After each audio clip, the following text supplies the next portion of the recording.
మరికొన్ని గంటల్లోనే విశాఖ వేదికగా T20 మొదలవుతుంది. దీనికి సంబంధించి ఏర్పాట్లు దాదాపుగా పూర్తయినట్టు కనిపిస్తుంది. ఈ దశలో మనతో మాట్లాడడానికి ఏసీఏ సెక్రటరీ సానా సతీష్ బాబు గారు ఉన్నారు. సార్ చెప్పండి, అంటే ఆల్మోస్ట్ చాలా మ్యాచెస్ వైజాగ్లో జరుగుతున్నాయి, ఇది కూడా జరుగుతుంది. దీన్ని క్యాజువల్గా ట్రీట్ చేస్తున్నారు. దీనికి సంబంధించి ఎట్లాంటి ఏర్పాట్లు జరుగుతుంది?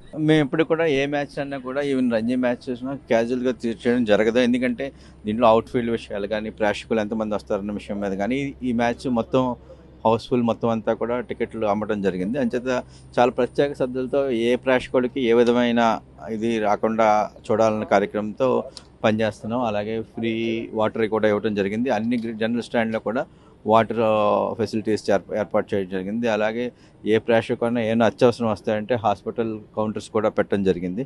అన్ని ఏర్పాట్లు చాలా క్షుణ్ణంగా పరిశీలించి మేము ప్రత్యేకంగా అన్ని స్టాండ్లకు వెళ్ళి చూసి రావడం జరిగింది. వైజాగ్లో ఒక క్రౌడ్ ఉంది. ఈ దశలో పోలీసుతో ఎట్లాంటి కోఆర్డినేషన్ ఉంది? రేపు జరగబోయే టైంలో కొంత ట్రాఫిక్ సంబంధించి ఇట్లాంటి ఇష్యూస్? పోలీస్ డిపార్ట్మెంట్ చాలా బాగా కోఆపరేట్ చేస్తున్నారండి. మేము 11వ మ్యాచ్ ఈ లాస్ట్ మార్చి నుంచి వేళ వరకు ప్రతి మ్యాచ్లో కూడా పోలీస్ డిపార్ట్మెంట్ చాలా మంచి కోఆపరేషన్ ఇచ్చింది.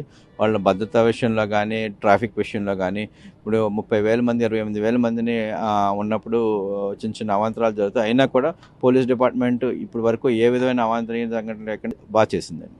ఓకే, ఇక దీనికి సంబంధం లేనప్పుడు కూడా ఇప్పుడు ఏసీఏ తరపున కొత్త స్టేడియంలు కన్స్ట్రక్షన్ రీసెంట్ డేస్లో చాలా క్రికెట్ క్రేజీ ఎప్పుడూ ఉంటుంది, ఇప్పుడు మరింత పెరిగింది. ఈ దశలో ఎక్కడైనా కొత్త స్టేడియంస్ అట్లాంటి ప్లాన్ ఉందా? తప్పనిసరిగా ఉందండి. మనకి అమరావతిలో కొత్త స్టేడియం కట్టాలని నాయకుడు చంద్రబాబు నాయుడు, గౌరవ ముఖ్యమంత్రి చంద్రబాబు నాయుడు గారు ఆలోచిస్తున్నారు. దానికోసం వన్స్ ల్యాండ్ అలాట్ చేసిన వెంటనే మేము Andhra cricket association first stadium అమరావతిలో కడతాం. ఏసీఏ సెక్రటరీ మాటలు బట్టి రేపు జరగబోయే మ్యాచ్కి సంబంధించి అన్ని రకాల ఏర్పాట్లు చేస్తున్నారు. ఒకవైపు విశాఖ ఉత్సవం జరుగుతున్న నేపథ్యాన ట్రాఫిక్ సంబంధించి ఎట్లాంటి ఇబ్బంది లేకుండా పోలీసులతో కలిసి కోఆర్డినేషన్ కూడా చేసుకుంటున్నట్టు ఆయన చెప్తున్నారు. కెమెరా పర్సన్ తిరుపతితో Ramachandrarao, RTV Visakhapatnam. Local to global news at your finger tips. మీ చేతిలో ఒక ఆయుధం. Download Raw TV app. Media legend Ravi Prakash is back.